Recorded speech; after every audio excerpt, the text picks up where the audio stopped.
한민족을 사랑하는 크레이지 컨설턴트 서영진의 컨숍 이야기를 시작하도록 하겠습니다. 자, 오늘 제가 준비한 대학교는 바로 서울시립대학교입니다.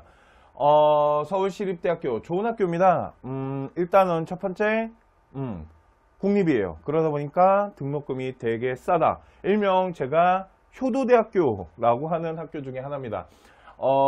아마 등록금이 100만원대라고 알고 있어요. 아마 지금도 100만원대일 거예요. 그 정도로 효도를 할 수 있는 대학교다라고 보시면 되는데, 자, 그러면 서울시립대는 학생들을 어떻게 선발을 할까요? 일단 논술 전형 뺐고요. 가장 많이 보편적으로 수시로 지원을 했을 때 학생들이 준비하는 교과 전형과 학생부 종합 전형을 좀 보도록 하겠습니다.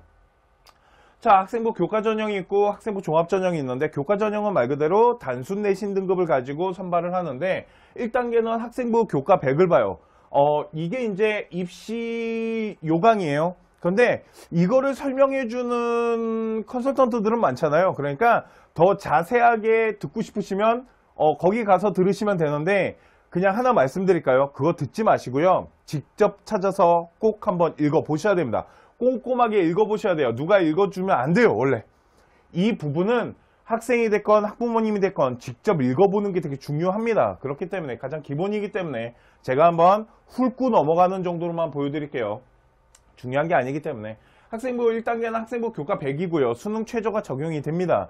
그리고 작년 대비 인원을 좀 확대시켰어요. 그렇기 때문에 요번에 서울시립대 교과 전형 집어넣는 학생들 같은 경우는 인원 변화 추이를 잘 보셔야 돼요. 왜 그러냐면 학생부 교과 전형 같은 경우는 솔직히 대학교에서 발표하는 데이터가 되게 중요합니다. 그 이유가 데이터를 학교에서 발표했을 때 그 데이터를 기준으로 그 다음 학년의 학생들도 지원을 하는 기준을 잡았기 때문에 보통 그 데이터 기준 안에서 합격선이 형성된다라고 보시면 되는데, 그 합격선이 좀 움직이는 이유 중에 하나가 인원 변화예요. 그런데 작년보다 인원을 확대한 과들이 있다라면 그 학과 같은 경우 경쟁률만 작년과 비슷하게 형성된다라면 그러니까 경쟁률이 비슷하게 형성되면 성적대가 좀 내려갈 수도 있겠죠. 그렇기 때문에 인원 변화는 되게 중요하고, 작년보다 인원을 확대시켰다라는 건 어디 학과의 인원을 많이 뽑겠다라는 거예요. 그죠? 그러니까 그 부분, 내가 원하는 학과나 내가 점수가 되는 학과를 찾았을 때 인원의 변화 정도는 반드시 잘 체크를 하셔야 된다. 그게 요번에 서울시립대 교과 전형을 집어넣었을 때 반드시 보셔야 되는 거고, 문과는 수, 가나, 영어, 탐구 한 과목 3개 영역 합 7이에요.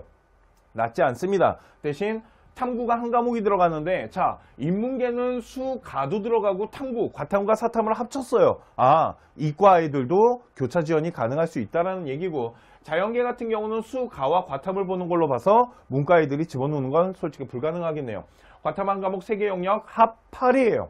자, 그러면 인문계랑 자연계랑 최저를 봤더니 생각보다 낮지는 않은 겁니다, 이게. 그렇기 때문에 교과 전형을 준비하는 학생들은 최저가 돼야 되기 때문에 6월, 9월 모평 성적을 봤을 때 서울시립대를 집어넣는 학생들은 교과 전형 한번 잘 계산해 보시기 바랍니다. 자, 그 다음에 학생부 종합전형인데, 학생부 종합전형은 1단계는 서류를 100%로 뽑아요. 그리고 2에서 4배수인 이유가 학과마다 배수가 조금 틀리기 때문에 그건 모집 요강 보면서 한번 따져보시기 바라고요. 서류 평가를 하는데 서류를 평가할 때 4대 요소로 평가를 합니다. 네, 똑같아요. 그냥 뭐 전공적 합성도 보고 학업 역량, 인성, 발전 가능성 이런 것들을 통해서 서류 평가 100%를 했을 때 학과마다 배수가 약간 다르니까 확인하시고요. 2단계는 서류 평가에다가 면접을 보는데, 서울시립대는 면접에 대한 비중이 엄청나게 높은 학교 중에 하나입니다. 그렇기 때문에 면접에 대한 부분을 준비해 갈 때 서류 신뢰도에 대한 부분들, 그리고 학과에 대한 인재상 지원 동기 이런 게 좀 중요하거든요. 그러니까 이런 부분들을 잘 챙겨갔으면 좋겠는데, 자, 그러면 학생부 종합전형은 수능 최저 미적용되는 거 이거야 워낙 보통 대학교들이 웬만하면 미적용하기 때문에. 그런데 서울시립대를 볼 때 좀 중요한 게 하나 있습니다. 이게 뭐냐면 자기소개서 쓸 때 4번 문항이 우리 학과를 지원하는 동기인데, 거기에 자세히 보시면 학과 인재상을 되게 중요시합니다. 그리고 학과별 인재상은 서울시립대에서 발표를 해요. 공지를 올렸고, 저희 컨쇼 입시자료 게시판에다가 제가 올려놓고 방송이 들어왔습니다. 그러니까 입시자료 게시판을 통해서 한번 인재상을 좀 봤으면 좋겠는데 이 인재상에 맞게끔 자기소개서를 형성하는 게 되게 중요하고 보통은 4번에다가 인재상을 쓰라고 나와 있지만 2번, 3번 쓸 때도 학과 인재상을 잘 체크하면서 쓰는 게 되게 중요해요. 자, 그 부분들이 있다라고 보시면 되는데 일단 그러면 학생부 교과 전형 어느 정도 수준의 아이들이 합격하는지 한번 보도록 하겠습니다. 자, 일단은 좀 학과별로 좀 뽑아왔는데 전체 학과는 아니고요. 이거는 대학교 홈페이지에 들어가면 있기 때문에 자, 경영학과나 세무학과는 아시다시피 좀 높습니다. 그리고 도시행정학과 같은 경우도 솔직히 좀 높은 편이에요. 그러니까 어떠한 도시 관련된 것들, 이런 것들, 세무 이런 것들이 서울시립대에서는 좀 높은 학과고 자연계 같은 경우는 화공, 그러니까 컴퓨터 과학부라고 하죠, 여기. 그리고 생명과학이랑 도시공학인데 저 도시공학과는 좀 이따가 설명을 해드릴게요. 그리고 얘네가 환경조경 이런 게 있어요. 이런 학과들이 있는데 자, 경영학과 같은 경우 환산 점수가 937.97이고 등급이 1.69예요. 근데 등급부터 먼저 보고 갈게요. 경영학과나 세무학과 같은 경우 1.69, 1.69, 1.81, 1.63 그러니까 1등급 때 한 중반 정도 아이들 1등급 중반 한 1.6에서 한 1.7 이런 학생들이 선발이 돼요. 또한 화공과는 1.33 이게 화공과랑 생명과학과는 인기과인 건 아시죠?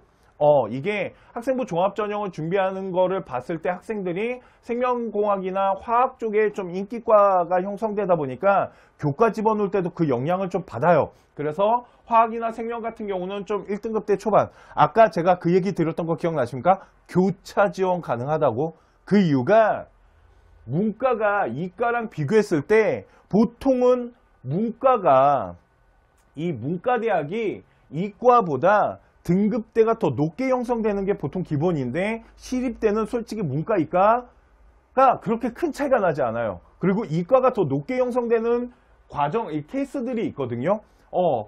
예를 들면 생명과학과 같은 경우는 950점이 나와야 돼요. 근데 문과대 같은 경우는 940점대에서 30점대까지 형성이 되고 있으니까 뭐야 이과 들어가기가 더 어려운 거잖아. 이러다 보니까 교차 지원을 이용하는 것도 하나의 방법이 될 수 있는데 내가 만약 시립대를 가고 싶으면 학과는 상관없고 그런데 중요한 게 하나 있습니다. 시립대 보실 때 하나 보여드릴게요. 요거 두 개만 비교를 해볼게요 우리. 자, 경영학과가 1.69고요. 세무학과가 1.69예요. 등급 똑같죠. 그런데 자 환산 점수를 좀 볼게요. 이게 1000점 만점으로 환산한 건데 시립대가 대학교에서 교과를 할 때는 원점수와 성적 추이 그러니까 성적 추이 뺄게요. 죄송해요.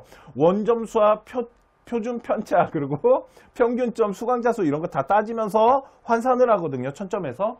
그랬을 때 보면 경영학과는 937.97이고 세무학과는 941.18이에요. 그러니까 경영보다 세무가 훨씬 높아요. 그죠? 근데 등급대 똑같이 나오는 거 보이시죠? 이 얘기가 뭐냐면 시립대 집어넣으실 때는 대학에서 제공한 이 등급은 필요가 없어요. 여태 이거 말하려고 겁나 떠들었어요. 그러니까 보지 마세요. 등급 갖고 하는 게 아니고요. 시립대 같은 경우는 반드시 환산 점수를 계산을 해야 됩니다. 이해 가십니까? 그래서 환산 점수를 계산을 해서 지원을 하셔야지 단순 내신 등급을 가지고 계산하시면 시립대는 뚝 하고 떨어진다라고 보시면 되고요. 자, 그러면 학생부 종합전형 결과 잠깐만 볼게요. 등급 결과를 봤을 때 2등급대 아이들과 3등급대 아이들이 보통 형성이 좀 됩니다. 이 안에 특목고 포함된 거고요.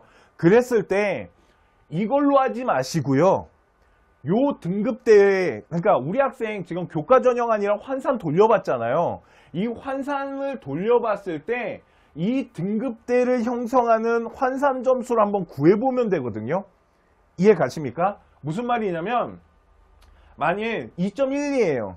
2.12가 환산을 돌리잖아요. 그러면 910점이 아니고요. 보통 한 920점대가 나와요. 920점 좀 높으면 925, 6 이 정도. 그러면 920점에서 30점대가 돼야지 학생부 종합전형을 집어넣었을 때도 우리 아이가 점수에서는 안 밀릴 수 있구나 라고 생각하시면서 환산의 기준선을 좀 잡은 다음에 하면 되게 편해요. 시립대는. 이게 제가 우리 회원님들한테 드리는 학생부 종합전형 이 등급을 환산으로 돌려서 어느 정도 우리 아이의 수준을 알아볼 수 있는지를 알려드리는 겁니다. 만약 우리 아이가 환산을 돌렸을 때 환산 점수가 만일 교과 점수가 나오잖아요. 뭐 한 940점? 그러면 학생부 종합전형 집어넣을 때 전혀 안 밀리세요. 점수로는. 이해 가십니까? 그렇게 한번 계산을 해서 학생부 종합전형도 한번 준비를 해 보셨으면 좋겠다라고 보시면 됩니다.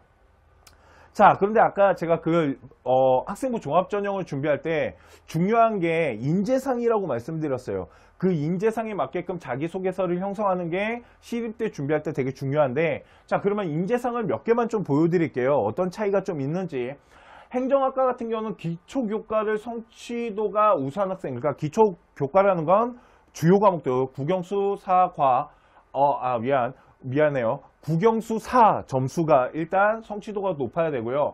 사회문제와 공동체 가치에 대한 관심을 갖고, 그러니까 동아리 활동이나 진로 활동의 어떤 전공에 대한 활동들 중에 어떤 사회적인 문제들, 그거를 함께 꾸려나가기 위한 어떤 공동체적인 이런 문제 해결력들, 사회 현상이 일어났을 때 그걸 좀 분석해 나가는 어떤 사회 이슈적 연구들, 이런 것들이 있으면 좋고, 그런 것들이 있다라면 그걸 자기소개서에다가 좀 보여주면 좋아요 라고 말하는 거고요. 원활한 의사소통이란 건 인성평가하겠다라는 거죠. 그러니까 원활한 의사소통의 갈등을 통해서 조종 능력을 가진 걸 자기소개서 3번에다 쓰면 되게 좋을 것 같고, 경제학과 같은 경우는 행정이랑 좀 틀리겠죠.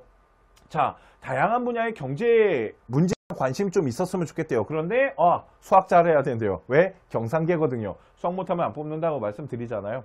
정보와 적응력과 분석, 사고의 바탕으로 혁신과 창의성이 뛰어나야 되고, 글로벌 마인드, 그러니까 언어적인 능력들이나 세계 경제 같은 것들을 좀 보는 것도 되게 중요하고, 정보와 적응력이라는 건 어떠한 정보를 분석해내는 능력들, 이런 부분들을 통해서 어떠한 데이터를 분석하고 경제 지표들을 분석할 수 있는 이런 능력들이 있으면 좋대요. 그리고 공동체 의식을 바탕으로 협동정치가 봉사니까 이건 똑같아요. 위에 거랑. 그냥 소통 능력 잘 쓰시면 되고, 공동체적 어떠한 해결 능력들 함께 운영하는 모습들, 이런 거를 자기소개서에다가 좀 어필하면 좋다. 아니면 이런 것들이 생활기록부 안에 있으면 좋겠죠.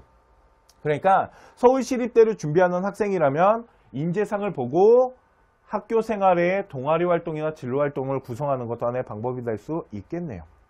자, 그 다음에 화공과랑 신소재를 좀 볼 텐데, 요거 두 개 비슷한 과인 건 아시죠?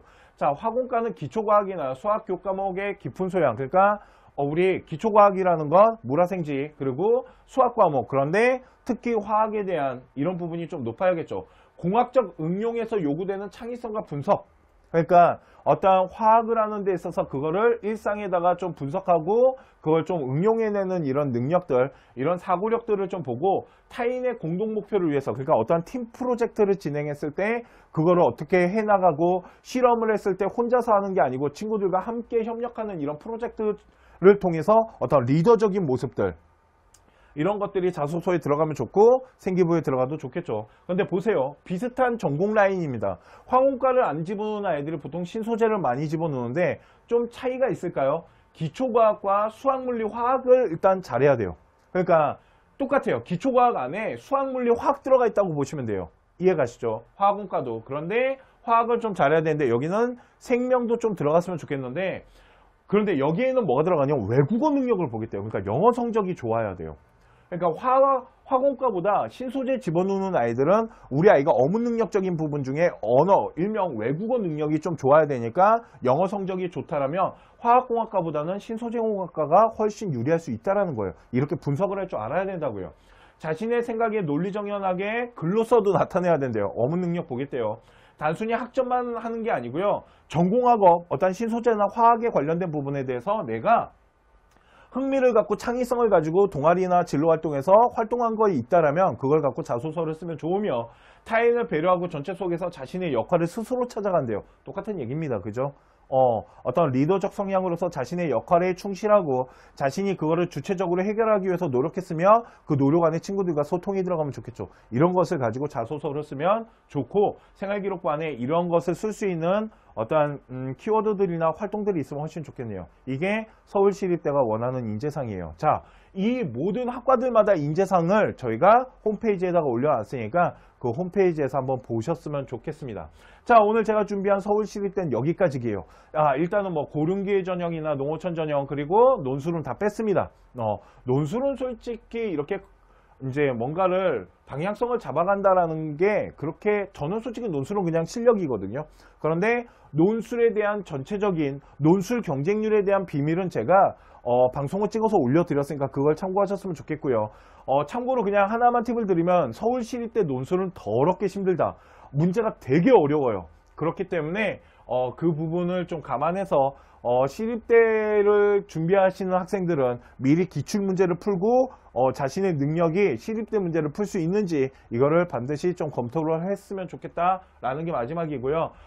저는 방송을 할 때 좀 보편적인 수시를 준비할 때 교과 전형이나 학생부 종합 전형을 중심으로 해드리고 있어요. 그죠? 왜 그러냐면 학생부 종합 전형을 이제 중점으로 이제 방송을 제가 준비를 하다 보니까 그런 건데, 만일 뭐 논술이나 아니면 그 외에 어떤 전형들에 대해서도 궁금한 게 있으시면 저희 라이브 시간에 오셔서 1대1로 상담 신청하시면 그때 더 자세하게 알려드리도록 하겠습니다. 자, 오늘 서울시립대 방송은 여기까지 하도록 하고요. 다음 시간에 다른 대학교로 또 찾아뵙도록 하겠습니다.